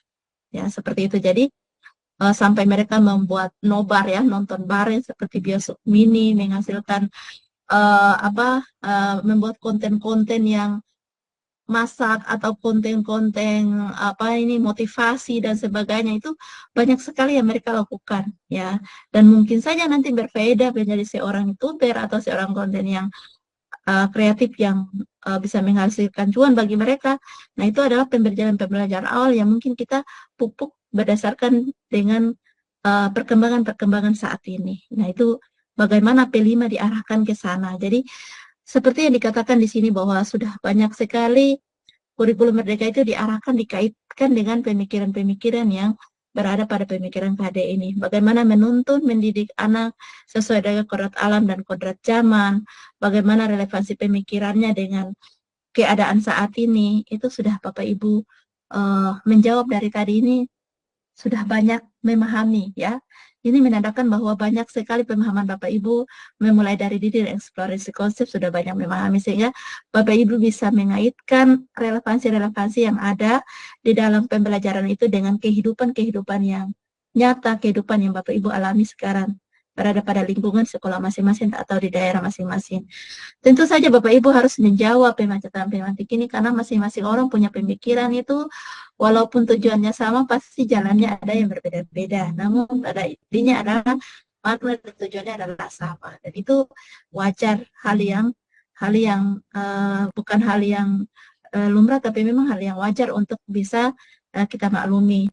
Perbedaan pendapat, tapi tujuannya adalah sama. Itu hal yang unik dan luar biasa ya Bapak Ibu. Oke, saya pikir untuk pertanyaan pemantik ke refleksi kita sudah sampai di sesi ini, dan saya lanjut ke sesi berikutnya, yaitu tentang diskusi bersama. Nah, diskusi bersama ini Bapak Ibu, lagi dalam berdialog nanti Bapak Ibu harus punya pandangan tersendiri ya, bagaimana kompetensi kepribadian, kematangan moral, emosional, dan spiritual dalam berperilaku sesuai dengan kode etik. Karena pada 1.1 makna tujuan pandangan ini berkaitan dengan modul 1.1. Yang saya tampilkan ini Bapak Ibu, itu adalah kompetensi yang dimiliki oleh seorang kepala sekolah. Ini kita ceritanya kepala sekolah ini Bapak Ibu. Seorang kepala sekolah. Saya tidak menggarisbawahi di 1.2, 1.3. Saya menggarisbawahi di 1.1, kemudian di 1.1 makna tujuan dan pandangan hidup, kepemimpinan satuan pendidikan berdasarkan prinsip moral dan keyakinan terhadap Tuhan Yang Maha Esa dalam memimpin setiap satuan pendidikan. Kaitan dengan modul 1 ini Bapak Ibu. Bapak Ibu bisa melihat bagaimana pandangan seorang kepala sekolah ya, momen kepribadian, kompetensi kepribadian berkaitan dengan pemikiran KHD. Kenapa saya ajukan ini Bapak Ibu? Kita diberikan materi tambahan untuk memberikan Bapak Ibu punya pandangan-pandangan tentang kompetensi yang dimiliki oleh seorang kepala sekolah. Kenapa? Karena Bapak Ibu angkatan 11 ini katanya merupakan angkatan yang sudah termasuk atau kategori memenuhi syarat sebagai seorang kepala sekolah dan pengawas untuk angkatan 11. Makanya kita diberikan tambahan materi ini. Nah, Bapak Ibu boleh berdiskusi, berdialog tentang bisa memajukan kepemimpinan seorang kepala sekolah atau pengawas yang kaitannya dengan pandangan pemikiran KHD, bisa dikaitkan di sini. Boleh dalam bentuk pertanyaan dan juga bisa bentuk untuk sesi diskusi ini saya persilakan siapa yang ingin bertanya, kemudian nanti siapa yang akan menjawab. Oke, silakan Pak. Mau mengajukan atau mau berpendapat, silakan. Ya, terima kasih Ibu Fasil, Ibu dan teman-teman guru penggerak dan juga para PP yang saya sangat tertarik dengan tambahan materi ini yang disampaikan oleh Ibu Fasil, bahwa bagaimana seorang kepala sekolah itu dia dapat memajukan sekolah. Ini merupakan hal yang beta alami di sekolah kami sejak saya menjadi guru itu. Saya selama menjadi guru, saya merasa semacam khawatir atau semacam tertantang untuk bagaimana bisa memimpin itu para guru agar bisa sama-sama memajukan sekolah. Karena di sekolah kami itu sampai sekarang masalah batas tanah itu masih bermasalah antara kepala sekolah lama dan kepala sekolah yang baru, dan itu merupakan sesuatu masalah bagi kita para guru dalam menjalani aktivitas sebagai seorang guru, sehingga dan akses jalan menuju sekolah kami juga dari mulai sekolah itu jadi sampai sekarang jalannya itu belum bagus. Kami ketika di musim hujan kami mau masuk ke sekolah saja itu mesti lewat jalan-jalan berlubang karena memang ada proyek pelaksanaan sekolah lagi, sehingga kami merasa kesulitan untuk mengakses jalan itu Bapak Ibu, Ibu-Ibu. Sehingga bagi saya seorang kepala sekolah itu dia harus mempunyai kemampuan manajerial yang baik. Di situ sehingga dia dapat memanajer selayaknya para guru menghamba menuntun peserta didik, begitu juga dengan kepala sekolah. Dia bagaimana bisa menuntun dan menghamba para gurunya sehingga bisa sama-sama berjuang memajukan akan pendidikan ini. Karena percuma saja kalau kita guru berjuang tapi kepala sekolah itu tidak ada, dia punya kemampuan untuk memanage akan para gurunya di sekolah itu tidak bagus, itu percuma sama saja. Dan itu yang saya alami sekarang Ibu. Dan mudah-mudahan dengan pendidikan guru penggerak ini saya dapat mempelajari lebih dalam lagi tentang kepemimpinan sekolah untuk nantinya memajukan sekolah kami. Mungkin itu dari saya. Terima kasih Bu. Wow, luar biasa Pak Rika. Ini yang Kepsek ya tadi ya? Bukan Ibu, bukan. Oh iya, Kepsek ini itu Pak kayaknya Kres. saya. Pak Kres. Oh iya, betul sekali. Mesti Pak Kres Kres ini harus punya pendapat ini. Ini Yeah. perlu ini ya, luar biasa.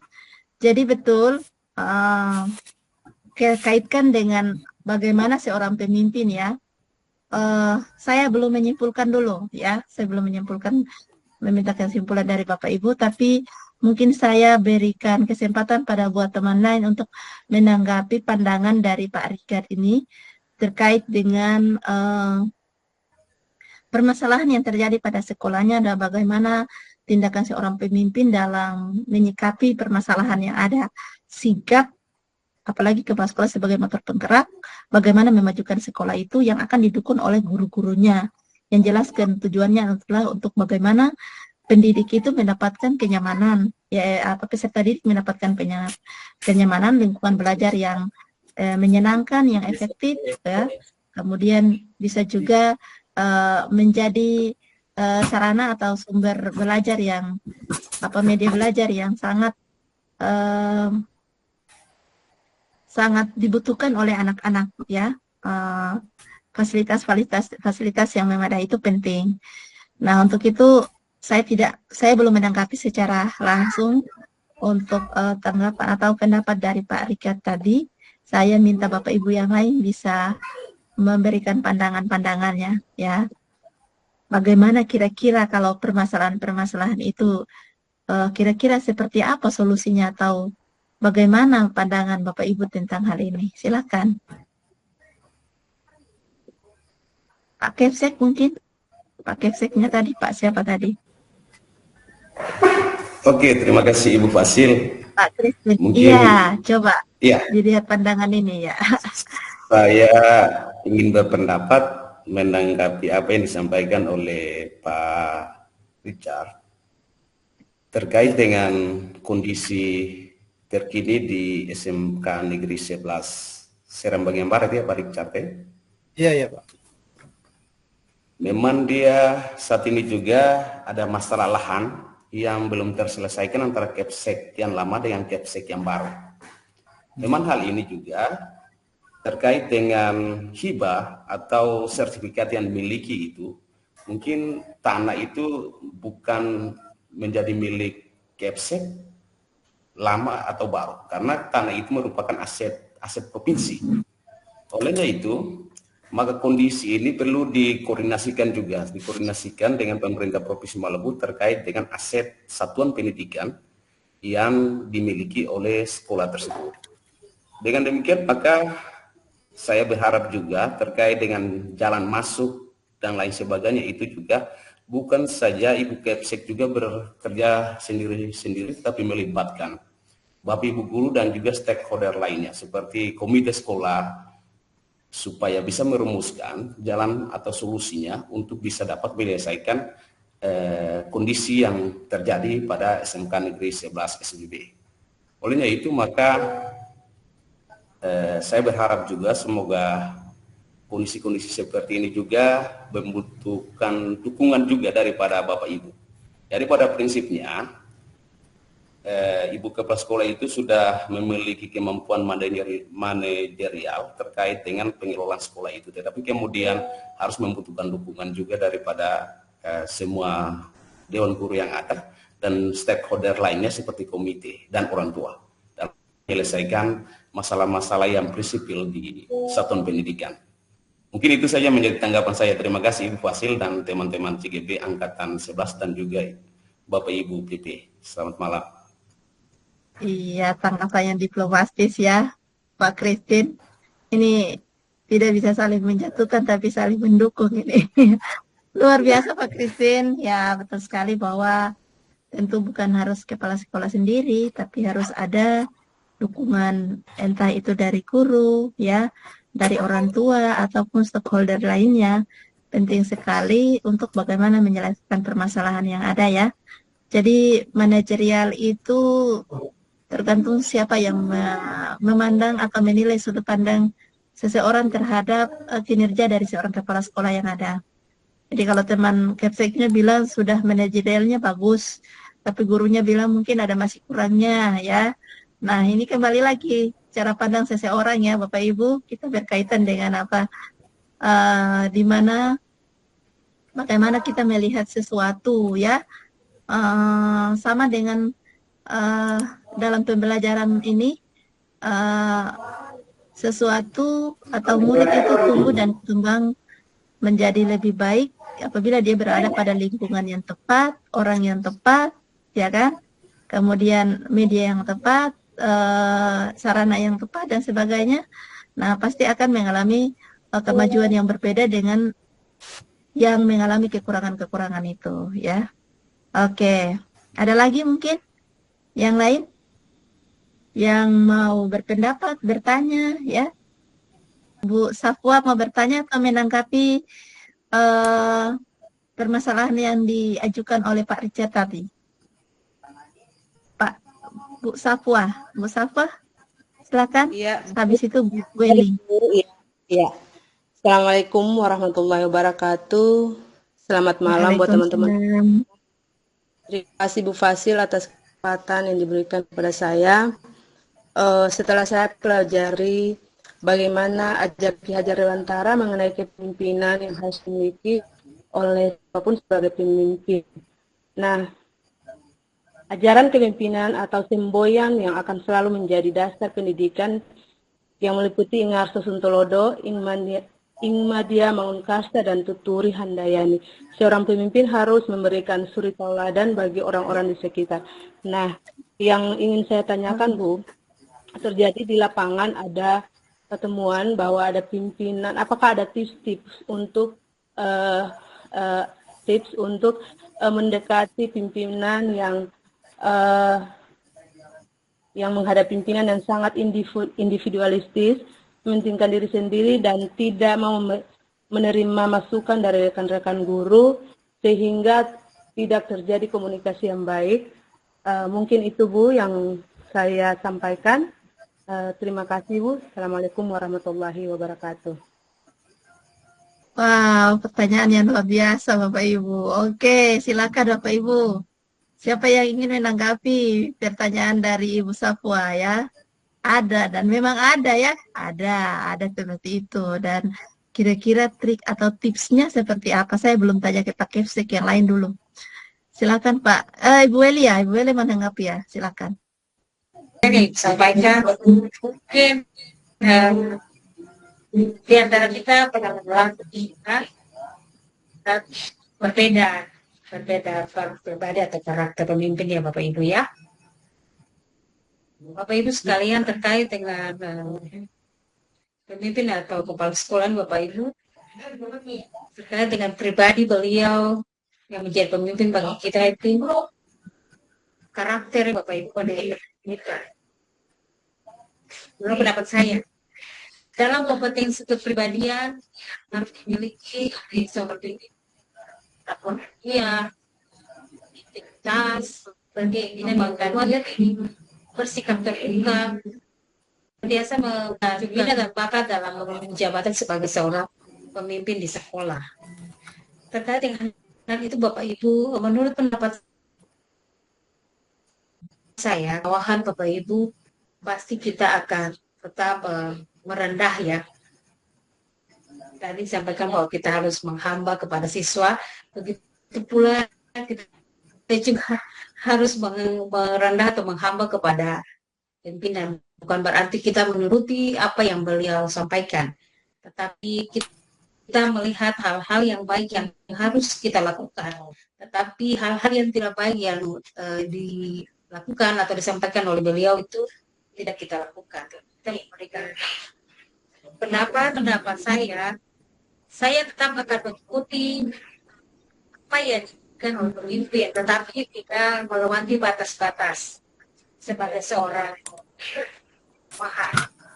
Jadi kita dapat menerima apa yang kita baik kita lakukan, dan itu tidak baik tidak boleh kita lakukan. Seperti itu jawaban saya. Karena sifat individual atau pendidikan sendiri. Terima kasih Ibu. Oke, ini suaranya terputus-putus, jadi saya tangkapnya kurang ya. Jadi pada inti jawaban dari Ibu Eli itu kita loyal terhadap pimpinan, ya, tetap kita loyal terhadap pimpinan, namun ada kata namunnya. Kalau yang tidak baik ya kita perlu menyaring, tidak harus mengikuti. Tetapi kalau yang baik itu perlu kita tiru dan perlu kita jaga ya, kepercayaan ataupun contoh ataupun kegiatan-kegiatan dilakukan oleh kepala sekolah yang baik itu perlu kita tanamkan pada diri kita ya. Nah itu mungkin karena memang tadi suaranya putus-putus jadi saya tidak bisa tangkap semuanya. Nah salah satunya adalah kita harus loyal, walaupun sifat individualis itu ada pada seorang pemimpin, tetapi bagaimana konteks menghamba ini bukan kita harus mengikuti apa yang diperintahkan oleh kepala sekolah yang tidak baik juga kita harus ikut, bukan ya, bukan dalam hal itu, tapi mungkin dalam asas yang menghargai dan loyalitas kita ya, itu salah satu sisi dalam menghamba kepada pemimpin itu seperti itu ya. Nah luar biasa, terima kasih Bu Beli. Ada lagi yang ini menanggapi Pak Juliandro, silahkan. Ini saya pengen Pak Rolis ini menjawab apa yang ditanyakan oleh Bu Sapua ini. Ya. Bagaimana triknya mungkin seperti itu? Ya, silahkan. Iya, terima kasih Bu Fasil. Kalau pendapat saya, kepala sekolah yang individualistik itu menurut saya itu terkadang dislike dan dislike dari para guru, tergantung sudut pandang dari setiap para guru. Karena seperti tadi Ibu Fasil katakan bahwa setiap pimpinan apapun mau baik bagaimanapun tetap sudut pandang guru terhadap kepala sekolah itu berbeda-beda. Di sekolah saya pun juga seperti itu, mau tidak mau kita sebagai guru harus tetap percaya bahwa setiap pimpinan itu datangnya dari Tuhan. Sehingga ketika kita tetap fokus dengan kita punya tupoksi masing-masing, tanpa melihat celah-celah dan ingin menjatuhkan pimpinan. Kalau sebagai guru kita sudah menjatuhkan pimpinan atau berbicara di belakang-belakang dan bukan wadahnya. Kenapa saya bilang bukan wadahnya? Karena setiap sekolah pasti punya mekanisme seperti rapat guru, rapat awal semester, akhir semester. Itu semua bisa menjadi. Kalau menurut saya mekanisme untuk penilaian terhadap kepala sekolah yang individualistik itu bisa sama-sama dievaluasi di rapat awal semester mungkin atau rapat akhir semester, sehingga sama-sama bisa pimpinan dan juga bawahan bisa sama-sama mengevaluasi. Tapi ketika sudut pandang individualistik dalam hal belanja dan lain sebagainya karena terkait dengan bos dan dana bos, itu sering terjadi. Terkadang dulu di sekolah saya pun juga seperti itu. Banyak yang guru-guru lain katakan bahwa semua masalah, semua yang terjadi itu bisa diselesaikan dengan dana bos, tapi mereka lupa bahwa dana bos itu ada juknisnya. Ada petunjuk teknis untuk setiap perbelanjaannya ada. Tidak semua bisa diselesaikan. Sehingga seperti tadi benar apa yang dikatakan oleh Bapak Chris Lomesan sebagai Bapak Kepala Sekolah, itu juga butuh topangan, dukungan dari guru, orang tua, komite, dan setiap stakeholder. Sehingga individualistik yang kita rasakan kepada kepala sekolah itu harusnya bisa diminimalisir ketika kita tahu kita punya tupoksi dan lain sebagainya, sehingga iklim di dalam sekolah itu menjadi bagus, dan ketika iklim di dalam sekolah itu menjadi bagus, tidak ada kubu-kubuan, maka beta percaya akan ada peningkatan kualitas sekolah itu menjadi lebih baik. Itu mungkin dari saya, Ibu Fasil, terima kasih. Wah, luar biasa ya jawaban dari Pak Rolis ya.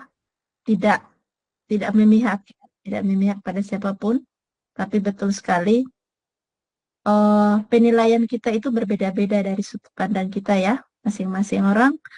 Karena ada guru yang merasa didiskriminasi, ada yang merasa guru ini dianak emaskan, padahal sebenarnya tidak. Tetapi bagaimana sikap dan perilaku kita yang pada akhirnya guru itu bisa, kepala sekolah itu bisa menilai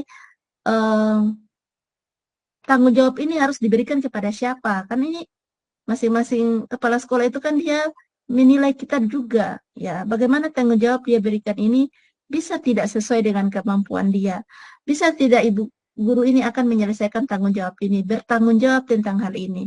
Jadi kadang-kadang kalau sikap dan perilaku kita ini masih saja seperti yang tadi kata kubu-kubu, kemudian melihat sisi negatif dan selalu, maka otomatis aura yang ada itu tidak akan mungkin dipercayai karena sudah ada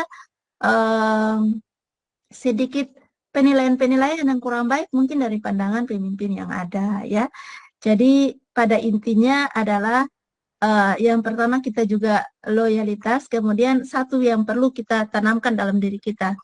Saya selalu katakan kepada siswa juga, saya tidak mungkin mau mengikuti seluruh sikap dan perilaku kalian karena kalian banyak orang. Tapi kalau kalian bisa menyesuaikan diri dengan bu guru, karena bu guru satu orang, itu gampang ya, istilahnya begitu. Sama dengan kita guru, kalau kepala sekolahnya menyesuaikan dirinya dengan karakter kita, pemikiran kita ya susah. Tapi kalau misalnya kita yang akan menyelesaikan bagaimana karakter pimpinan ini, langkah apa yang harus saya lakukan ya. Bapak Ibu, saya juga merasakan hal-hal seperti itu. Saya merasakan kepala sekolah itu menutupi langkah saya. Saya akan mistar bagaimana saya kelihatan pendek. Tapi saya tidak harus vakum untuk melihat hal itu. Misalnya, kenapa saya nggak naik pangkat? Misalnya ke orangnya naik pangkat terus, tapi saya tidak memperhatikan bawahannya. Tidak harus saya vakum dengan keadaan itu. Saya harus mengambil misteri yang panjang agar saya tetap terlihat. Seperti berarti saya ambil langkah yang panjang istilahnya. Jadi otomatis kayak sekarang. Kan untuk kenaikan pangkatnya sekarang kita hanya lewat SIM PKB. Nah, bagaimana kinerja kita, sepak terjang kita sebagai seorang guru penggerak nanti, sebagai seorang sudah tercatat sana sini, maka dengan sendirinya Bapak Ibu kita terundang sana sini, ya. Jadi kita harus bergantung lagi dengan pemimpin yang. Jadi intinya tadi seperti dikatakan Pak Rolis, bagaimana kita menyikapi karakter seorang pemimpin itu, maka langkah kita bagaimana melihat keadaan ini sehingga kita juga bisa melakukan langkah atau tindak lanjut apa yang akan kita ambil. Tapi jangan kita terfokus dengan karakter pemimpin yang ada. Karena untuk merubah karakter seseorang tidak mudah ya Bapak Ibu. Seperti tadi dikatakan Pak Rolis, kita harus refleksi, evaluasi, kemudian bagaimana tindak lanjut kita nantinya mengurangi sikap-sikap seperti itu, tapi bukan secara langsung. Pasti dengan langkah-langkah yang lebih sopan, yang lebih santun dalam kita melakukan perubahan-perubahan atau seperti yang tadi dikatakan di awal tahun ajaran baru, kita refleksikan. Walaupun di dalam rapat kita tidak bisa langsung mengajukan atau mengajak ataupun melakukan pertanyaan-pertanyaan secara langsung kepada pimpinan, itu belum tentu. Karena karakter dan sifat seperti itu tidak mungkin menerima secara langsung. Kalau karakternya menerima, tidak akan mungkin ada pemimpin yang punya karakter seperti itu kalau dia terbuka. Ya, itu logisnya seperti itu Bapak Ibu. Jadi Saya minta terakhir dari Pak Pak siapa ya tadi? Atau ada lagi yang ingin berpendapat tentang pemikiran tadi? Bu Lindo sama Bu Supiani. Satu kali lagi Ibu. saya ingin berikan kesempatan. Ya. Iya Ibu, mungkin saya Ibu. Ya, silakan. Iya Ibu, terima kasih Ibu. Ya Ibu, untuk persoalan karakter pimpinan Ibu pasti tidak beda-beda jauh ya Ibu antara sekolah satu dengan sekolah lain. Tetapi kembali lagi seperti Pak Rolis bilang bahwa banyak mata yang melihat berarti pemikiran juga pasti akan banyak.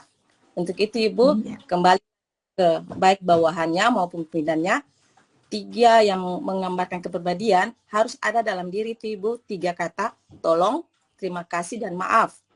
Kalau 3 kata itu ada dalam diri, baik itu kepala sekolah maupun pimpinan, bahwa berarti mau intervensi bawaan ke kepala sekolah, pasti secara manusia emosi pasti ada mengeluh-mengeluh Ibu. Tetapi kembali lagi bahwa apa yang pimpinan buat itu, apa yang kita lihat belum tentu itu benar, dan apa belum yang kita lihat itu salah. Jadi kembali ke koreksi masing-masing pribadi, baik itu bawahan maupun ke kepala sekolah, bahwa apa yang dilakukan itu sudah sejalan tidak, itu sudah sejalan dengan ajaran Tuhan atau tidak. Kembali lagi kata tadi, kalau memang mau minta kalau merasa butuhkan sesuatu ya minta tolong, ya kalau sudah melakukan sesuatu harus terima kasih, dan kalau mau merasa bahwa pimpinan salah atau bawahan salah harus ada kata maaf Ibu. Jadi mungkin itu Ibu 3 kata yang memang itu harus ada dalam diri baik itu pimpinan maupun bawahan Ibu. Mungkin itu saja Ibu, terima kasih. Wow, luar biasa Bu Lindo ya. Jadi ada 3 kata yang bisa menjadi pegangan dalam diri seseorang. Kalau dilakukan dengan tulus, dilakukan dengan sasaran yang tepat, ya penggunaan yang ada, otomatis nilai ataupun sikap seseorang, nilai diri seseorang itu sangat tinggi ya. Baik dalam sikap dan perilaku. Betul sekali Bu Lindo. Baik seorang pemimpin, seorang guru ya, baik pemimpin terhadap gurunya, guru terhadap pemimpinnya, ataupun terhadap anak didik sekalipun. Perlu 3 kata itu, betul sekali Bu Lindo. Ya, terima kasih Bu Lindo apa yang disampaikan. Jadi ada trik-triknya ini juga yang disampaikan dari tadi itu adalah triknya tadi yang tanyakan siapa Bu Sapwa ya. Itu ada masuk dalam trik cinta. Jadi ini adalah pintu gerbangnya kita bagaimana memajukan diri Bapak Ibu. Ini adalah sudah langkah yang sudah Ibu ambil. Jangan terfokus dengan keegoisan ataupun individualisnya pemimpin. Kita akan mengambil langkah. Kalau saya sebelumnya seperti ini, maka saya harus ambil langkah seperti apa. Nah itu yang harus kita lakukan. Kita tidak boleh terfokus dengan keadaan yang ada. Atau bagaimana Pak Christian bisa ditambahkan? Iya Ibu, terima kasih atas kesempatannya. Mungkin setelah mendengar penjelasan dari Ibu Fasil, kemudian teman-teman yang sudah berkontribusi dalam dialog di hari ini, mungkin menurut pendapat saya juga, kalau saya secara pribadi, saya dalam melaksanakan tugas sebagai seorang pemimpin itu, ada 2 hal yang sangat penting yang saya lakukan. Itu apa yang saya lakukan itu kewenangan tanggung jawab sebagai seorang pemimpin, atau dan kedua itu sebagai teman. Jadi saya menganggap bahwa Bapak Ibu guru itu bukan bawahan saya, tetapi teman kerja saya dalam melaksanakan tugas-tugas kepemimpinan di satuan pendidikan saya. Sehingga kalau saya menganggap mereka sebagai teman, berarti pastinya dalam komunikasinya juga tidak ada celah atau sekat yang membatasi kami dalam melaksanakan komunikasi. Karena saya menganggap Bapak Ibu guru bukan bawahan tetapi teman kerja saya. Tetapi dalam melaksanakan tugas sebagai tanggung jawab kepala sekolah, berarti pastinya juga ada hal-hal teknis yang saya komunikasikan sesuai dengan kewenangan saya sebagai kepala sekolah. Tetapi dalam melaksanakan tugas keharian saya sebagai kepala sekolah, saya menganggap teman-teman guru itu sebagai teman. Lalu kemudian berikutnya terkait dengan masalah like and dislike dari teman-teman yang tadi sampaikan, bahwa tanggung jawab pemimpin juga pada dasarnya juga kalau kita sudah berbuat benar itu bisa saja dianggap salah, apalagi kita berbuat salah, itu lebih salah lagi. Ya. Iya, jadi mungkin teman-teman sangat memberikan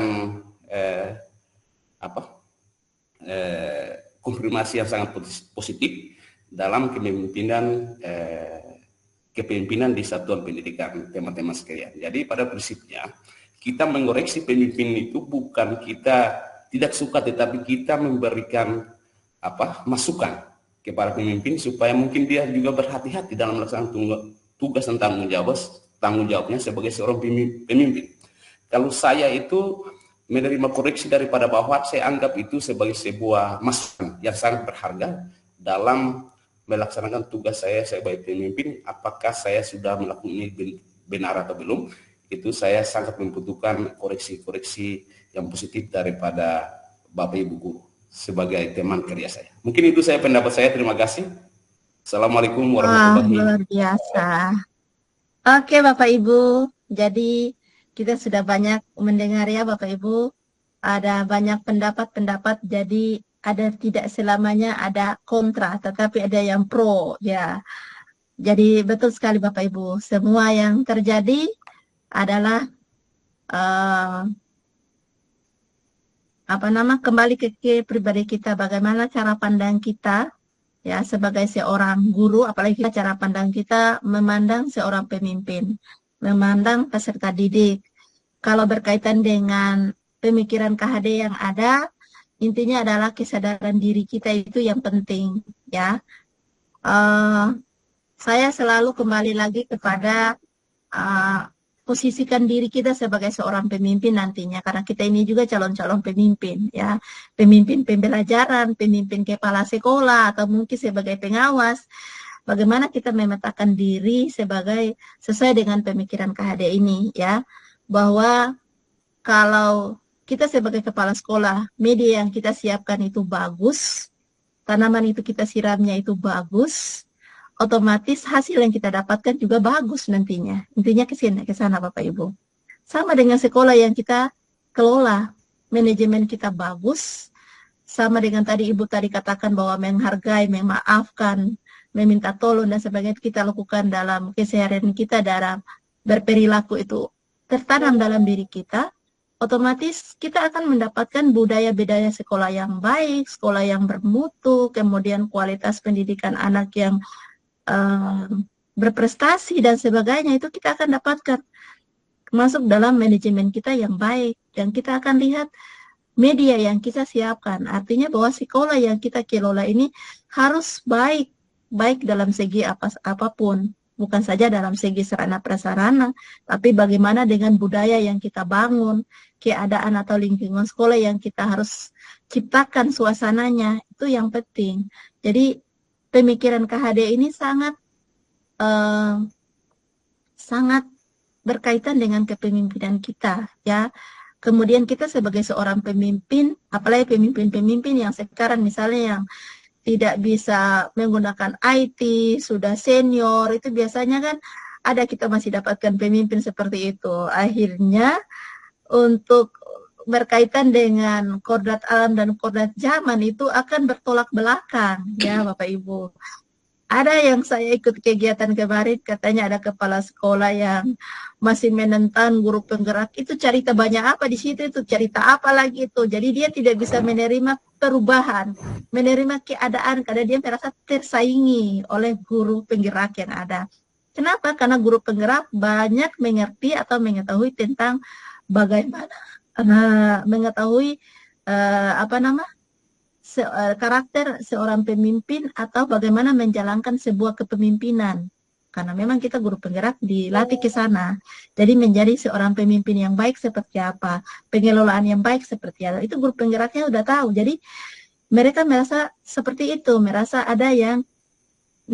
diintervensi ataupun mungkin merasa ada yang disudutkan dan sebagainya. Nah, itu pemikiran-pemikiran itu yang perlu dihindari. Jadi kalau kaitan dengan kepemimpinan KHD yang kepemimpinan seorang kepala sekolah atau pengawas berkaitan dengan pemikiran KHD, itu pada intinya adalah kita harus menciptakan lingkungan ataupun keadaan sekolah sesuai dengan apa yang dimiliki karakter sekolah itu berdasarkan lingkungan yang ada, kemajuan-kemajuan era saat ini, ya, dan juga yang pada intinya adalah perawatan ataupun juga manajemen yang harus dikelola dengan baik. Pada intinya di situ. Jadi seperti tadi ya dimunculkan di Pak Rolis tadi termasuk keuangan. Kenapa dimunculkan? Karena itu hal-hal yang sangat sensitif.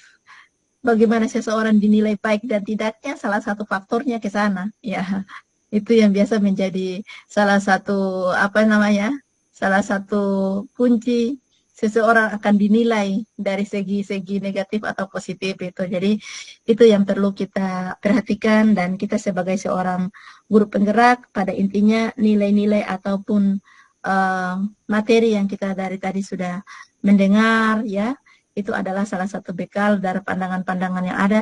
Sengaja saya munculkan ini. Kemudian ada pertanyaan berkaitan dengan pemimpin ini. Kenapa? Karena nanti Bapak Ibu akan, dan ternyata ada pandangan-pandangan yang berbeda-beda. Ada pro, ada kontra, dan kebanyakan yang pro. Luar biasa. Saya sebenarnya kebanyakan yang pro. Artinya kita tidak berbicara hal negatif pada seseorang di sini, tapi kita selalu berpikir terbuka, ya kan Bapak Ibu? Kita berpikir menyadari apa yang dimiliki seseorang tidak selamanya dimiliki orang-orang lain, dipandang baik orang lain atau dipandang jelek oleh orang lain. Itu yang pada intinya. Jadi pada intinya dari jawaban-jawaban Bapak Ibu, ternyata kita sangat terbuka, berpikir positif terhadap seorang pemimpin ataupun kepemimpinan yang nanti kita akan jalani ataupun orang lain akan jalani. Jadi nanti di sini cara pandang Bapak Ibu sudah akan berbeda terhadap seorang pemimpin. Tidak harus lagi berpikir negatif, tapi selalu optimis dan berpikir positif. Seperti itu ya Bapak Ibu. Luar biasa, saya pikir sesi diskusinya sampai di sini. Nah, perlu saya ingatkan dari pembelajaran sudah Bapak Ibu peroleh. Ya, pada pembelajaran-pembelajaran yang kita sudah lihat, pada mulai dari diri, eksplorasi konsep, sudah Bapak Ibu lihat ada 3 pusat pendidikan. Jadi pendidikan itu mulai dari keluarga, sekolah, dan masyarakat. Ya, keluarga menjadi pusat pertama dan utama dalam mendidik anak. Orang tua berperan penting dalam membentuk karakter dan kepribadian anak. Nah, itu kenapa sampai kita guru itu perlu melihat dalam mendekati atau menuntut anak itu kita harus melihat potensi, bakat atau minat yang dimiliki anak. Karena apa? Karena karakter anak itu sudah dibentuk oleh keluarga. Dan kita tidak mungkin membentuk karakter itu di sekolah sejak dini, tapi itu sudah dibentuk, dan bagaimana kita mengarahkan, menuntun anak itu supaya karakternya itu menuju ke karakter yang baik, terpupuk dengan baik, dan akan mendapatkan tujuan yang baik, seperti itu. Sehingga berkaitan dengan sekolah sebagai institusi formal berperan meneruskan. Nah, ini kita meneruskan apa yang sudah ada dalam karakter yang dimiliki oleh anak dalam keluarganya. Ini mengembangkan nilai-nilai positif yang sudah ditanamkan di lingkungan keluarga, dan keluarga ya atau lingkungan masyarakat juga memberikan kontribusi penting dalam proses pendidikan interaksi sosial masyarakat yang turut membentuk karakter anak itu. Jadi kalau anaknya tumbuh pada lingkungan yang bagus, otomatis punya perilaku yang bagus, membentuk karakter seorang anak, ya, menjadi bukan membentuk tapi akan memupuk karakter seorang anak. Bagaimana akan menjadi baik atau tidaknya. Lingkungan juga menjadi salah satu faktor pendukung. Ya. Terus kita lihat lagi ada tadi prinsip Ingarso Suntolodo, Ing Madyo Mangunkarso, dan Tuturi Handayani. Oke, tadi sudah disebutkan oleh Ibu siapa tadi yang menyatakan bahwa pemimpin itu harus memberikan teladan, contoh yang baik bagi orang-orang yang dipimpinnya. Betul sekali. Pemimpin harus membangkitkan semangat, ya, jangan individualis, harus mendorong orang-orang di sekitarnya untuk bekerja sama mencapai tujuan bersama. Kemudian pemimpin itu harus senantiasa memberikan dorongan dan motivasi dari belakang agar orang-orang yang dipimpinnya dapat maju dan berkembang. Itu yang harus dimiliki oleh seorang pemimpin. Jadi triknya seorang pemimpin itu kalau individualisnya hilang apabila dia memiliki 3 prinsip yang ditanamkan oleh Bapak Ki Hade ini, ya, Ingar Susung Tolodo, Ing Madyo Mangunkarso, dan Tuturi Handayani. Oke, kemudian kita lihat asas kemerdekaan dalam pendidikan. Nah, kebebasan peserta didik memiliki kebebasan untuk mengekspresi minat dan bakatnya secara mandiri. Ini yang sekarang kita berada pada pembelajaran diferensiasi yang kita akan melihat minat bakat anak, ya. Kebebasan untuk mengeksplor apa yang diminati, bakatnya secara mandiri. Dan itu yang kita akan tuntun mereka untuk menemukan bakat itu dan mengembangkannya, ya. Kemudian belajar aktif, ya, peserta didik untuk terlibat dalam proses pembelajaran, bukan hanya menerima informasi secara pasif. Jadi tidak seperti dulu lagi, guru yang menerangkan sana sini, tapi sekarang banyak sekali guru dalam berbagai hal, media internet, buku secara mandiri, ya, Google dan sebagainya, itu juga sudah sebagai sumber informasi. Jadi kalau dulu guru sebagai salah satu-satunya sumber informasi, tapi sekarang tidak. Proses pembelajarannya dengan menggunakan media apa atau gaya belajarnya seperti apa. Ini yang sekarang yang dituntun kita guru harus bisa memiliki kemampuan itu, ya. Kemudian pendidikan karakter bertujuan menanamkan nilai-nilai luhur seperti kejujuran, disiplin, tanggung jawab, dan kepedulian. Ya. Pembentukan karakter melalui pembiasaan dan keteladanan pendidikan karakter membentuk kepribadian peserta didik yang tangguh dan berkarakter. Nah, ini yang sekarang gembar-gembornya di guru-guru merdeka dengan melakukan program salah satu pembelajaran kokurikuler, yaitu P5, Proyek Pelajar Pancasila ini, yang akan dibangun untuk menanamkan nilai dan membentuk karakter yang ada. Kemudian mengembangkan potensi anak. Tidak selamanya anak itu harus kemampuan kognitifnya yang akan dikembangkan, tapi juga keterampilannya. Peran guru menjadi teladan, fasilitator, dan pembelajaran. Dulu guru itu hanya sebagai pengajar yang memberi transfer ilmu. Nah, sekarang ini kita guru harus sebagai teladan, ya. Baik memfasilitasi dan mendukung peserta didik dalam proses belajar. Kita memfasilitasi, misalnya dalam proses pembelajaran, memfasilitasi dengan gaya belajar siswa yang beragam, ya. Banyak hal fasilitasi, bukan saja dalam proses pembelajaran. Ada banyak hal yang harus kita fasilitasi kepada anak, ya. Kemudian pembimbingan, ya. Kita membantu peserta didik untuk mengembangkan potensi. Jadi potensinya seperti apa, kita bimbing dia sampai menuju ke tujuan yang ingin dia capai. Kita juga harus inspiratif, ya. Dimana kalau kita inspiratif, maka kita bisa memotivasi peserta didik untuk terus belajar dan berkembang. Jadi kita harus bisa menginspirasi anak didik kita. Kemudian pendidikan berbasis kebudayaan nasional. Nah, kearifan lokal, identitas budaya, dan transformasi sosial itu adalah menjadi kunci pendidikan berbasis kebudayaan nasional itu yang bisa kita tanamkan pada diri siswa. Nah, identitas budaya yang kita miliki, kemudian transformasi sosial yang bisa kita tanamkan kepada peserta didik untuk kita sendiri, kearifan lokal yang ada perlu kita perkenalkan kepada anak didik, karena itu sangat penting untuk menumbuh semangat anak-anak didik kita, ya, agar mereka tidak terlena dengan kemajuan-kemajuan zaman yang kadang-kadang pengaruh-pengaruh dari luar itu juga tidak sesuai dengan nilai-nilai budaya kita. Masuk relokasi pemikiran KHD itu membangun karakter bangsa, ya. Kemudian mengedepankan pendidikan berbasis kebudayaan dan mewujudkan pendidikan yang merdeka serta menempatkan guru sebagai teladan. Ini pemikiran KHD yang perlu kita tanamkan bagi kita sebagai seorang guru penggerak dalam mengembangkan pendidikan di sekolah kita dengan pemikiran-pemikiran yang relevan sesuai dengan perkembangan zaman saat ini. Ya. Mungkin itu yang bisa saya tambahkan dalam sesi diskusi pada hari ini. Apa yang sudah Bapak Ibu refleksikan, apa yang sudah Bapak Ibu diskusikan, itu sudah banyak sesuai sasaran, sesuai dengan pemahaman ataupun pembelajaran yang sudah Bapak Ibu lakukan di LMS, mulai dari diri sampai pada eksplorasi konsep.